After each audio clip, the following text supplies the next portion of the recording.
Hi everyone, it's Alex, and this is day 9 of Advent of Code in fourth, Mirage Maintenance. So this is the Oasis Sand Instability Sensor. You have a list of items, and you basically have to get the derivative of these items until you reach 0, but using discrete math, essentially. So I bet there's some way to do this using calculus. It's probably not as fast, but that'd be interesting.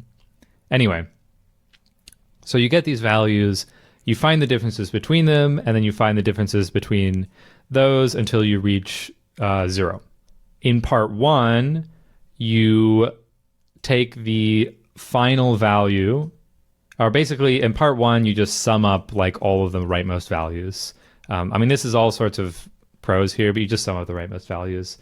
And then in part 2, basically you just reverse this and then sum up the rightmost values. So it's kind of confusing. Like they give you all this other information, but what's actually being asked is relatively straightforward.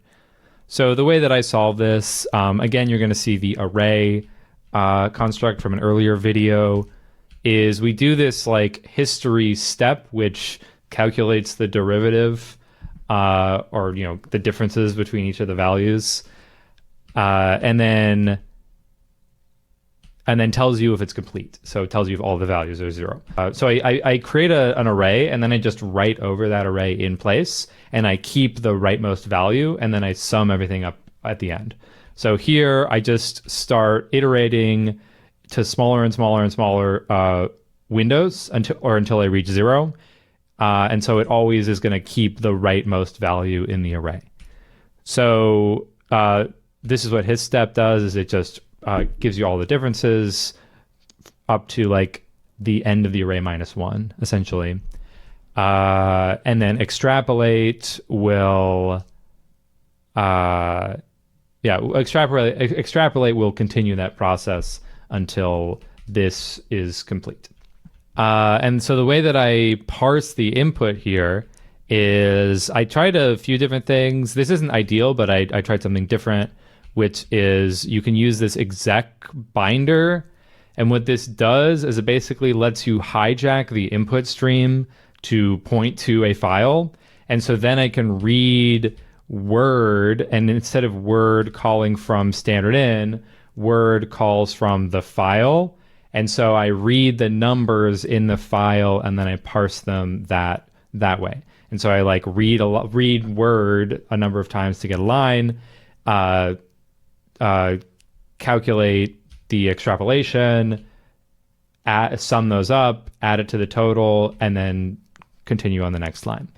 So this allows me to, define a custom interpreter of the input file, essentially. And so the way that I do part 1 and part 2 is I have this like dummy value invert, which does nothing in part 1. So in part 2, I re-alias it to like this -1 swap. And that just means that instead of writing into the hist buff from left to right, it writes from right to left, like backwards. And that way, it's basically no change in code between part 1 and part 2. And also, I don't have to like write a reverse function because I don't have one of those. And so what you end up here is with something that is very, very memory efficient. Like I just use a buffer, which is like, 21 cell bytes. So like 40 or 84 bytes. And that's all that I need to solve the problem, which I thought was kind of cool.